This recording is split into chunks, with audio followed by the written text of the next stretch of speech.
I think Dream was just, it just symbolises the kind of, I guess, the game we wanted to make, and we wanted like a fairy tale-esque magical element to it, so kind of Dream just seemed like a reasonable code name at the time.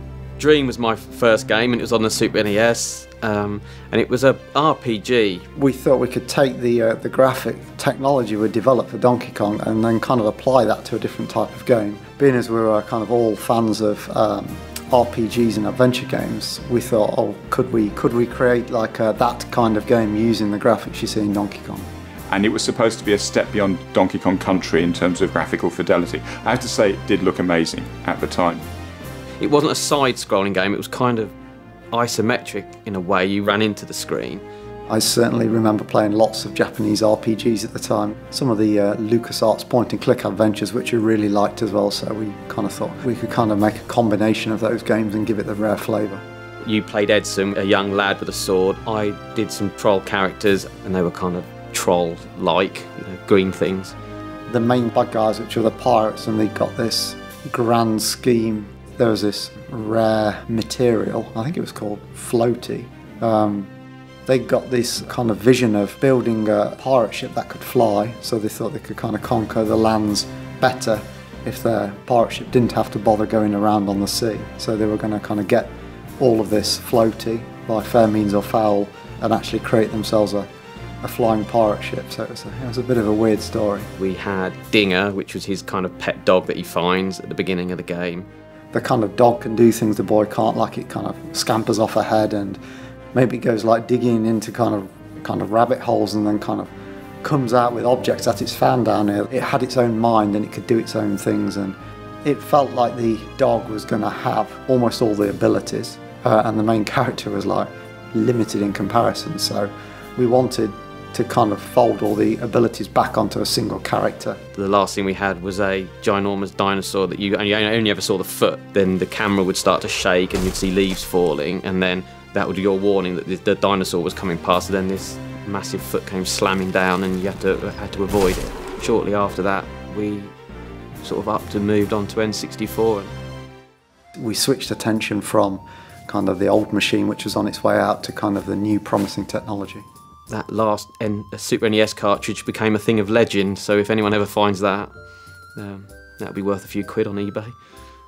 A decision was made to move across to the Nintendo 64, which had just been released, and I joined the team at that point, and we spent about 16 months working on it. We had several iterations of the game. The kind of the fairy tale-esque element gradually got replaced by something that we wanted a slightly harder edge to it. We felt that it wouldn't appeal to a wide enough audience, where we didn't want it to be too childish.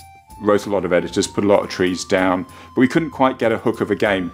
Over a period of time, the kind of fairy tale-esque element and the Land of Giants kind of went away and got replaced by the pirate, kind of a piratey theme, which we felt was, we could still have a lot of fun with it, Rare style, but it had that kind of broad appeal, kind of slightly more mature feel. It still had some of the elements that we had in Dream, but it was much more, it was a big, sprawling kind of an RPG. Over the period of time, we kind of brought a kind of a cast of pirates into the game as bad guys, and that was kind of where Captain Black Eye was the main bad guy. And then kind of Edson, over this time, kind of started to lose his relevance. It's like almost the world was changing around him, and we still had this like young guy with a wooden sword.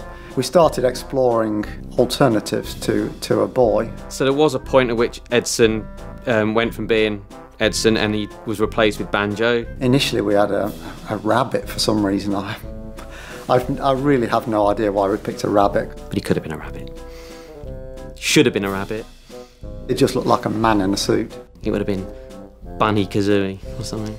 Then we kind of hit upon the idea of kind of having a bear, giving it kind of humanoid qualities. So we didn't want it to be like an animal that crawled around on all fours, kind of a tough looking kind of character. And he had his backpack because that's where he was going to put all his stuff. Obviously being his own adventure game. You know, over the weeks and months, it was too big a thing for us to be doing at that time. It all sort of started to change quite dramatically. It was just simply too ambitious. It kind of changed into something that we were more familiar with, which was a kind of a 2.5D It still had some of the elements that we had in Dream, but it was much more turning into kind of more like Donkey Kong Country was. It was sort of side on, and it was gameplay that we were better suited to do. We really liked the bear, we really liked the character, so we thought, can we come up with another game that we feel more confident we can build in a reasonable time frame? And then we just kind of took Banjo out of Dream and then put him in the game that eventually became Banjo.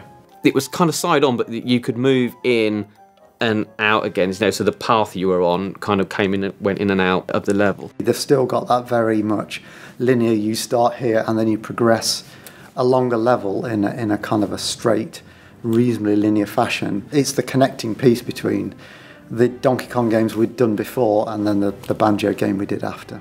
It was jumping on things and lots of kind of baddies and different things you could be doing. One of our initial ideas was to kind of almost give Banjo this kind of almost like skater-esque look. I think he had a baseball cap and these kind of giant oversized skate shoes. As a result, we were trying to make some of his moves look like it was like kind of a skateboarding bear. I really don't know why. So that's kind of when he jumped, he kind of looked like he was doing a kind of a skateboarding move, but that didn't last long before we realised it was actually it wasn't that great an idea. We restarted the project a few times, and on the fourth attempt to do that, we suddenly had impetus, there was direction, everybody was committed. As soon as we saw an early version of the game that became Mario 64, it was like clearly our technology was looked really old in comparison, and literally overnight we just thought that's going to be the future of what 3D games are going to look like. So we scrapped the whole system we had for doing the side-ons thing. And within a week, the first recognisable level of Banjo-Kazooie was on the screen. We built our new fully 3D engine. We kind of created a test level which commonly got known as a temple test level. We started testing out proper sort of 3D levels. We were developing the kind of moveset we wanted Banjo to have, and we wanted kind of a double jump, and that's where Kazooie came in. We got the character jumping around and swimming and things, and it then went from Kazoo to Banjo-Kazoo. Once we got the character and we built one level, which was to become Mumbo's Mountain, that kind of gave us the direction and the confidence that this is the game we want to make. We've got a theme, we've got a bad guy, and now it's just a matter of coming up with a load of kind of worlds that kind of fitted the game we wanted to make. And it became Banjo-Kazooie, and then we just made that. We don't know at the time how these characters are going to end up, so in hindsight, Banjo and the bird and the bear was the right choice. At the very start of Dream, we had this fairy tale take, and then moved away from it and kind of went with a harder-edged, kind of more serious pirate thing, and then in the end we actually came back to kind of a fairy tale. The kind of story developed from there that the witch wasn't kind of pleased that Banjo's sister was better looking than her, so she just kidnapped her, and that gives us an excuse for Banjo to go off on his adventure. It took us another 16 months to put Banjo-Kazooie out, and I think that's a project we were all very proud of.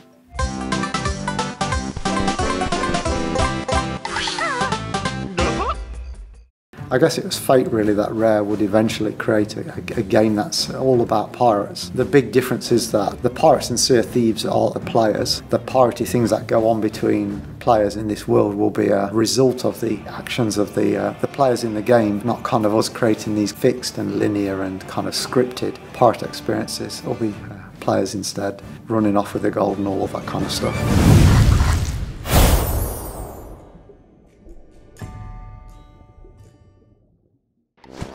So there it is, the dream revealed. Like and subscribe for more behind-the-scenes features such as the making of Banjo-Tooie or the first sightings of our ultimate pirate adventure, the upcoming Sea of Thieves. Meanwhile, play 3 Banjo games right now in Rare Replay for Xbox One. Nice!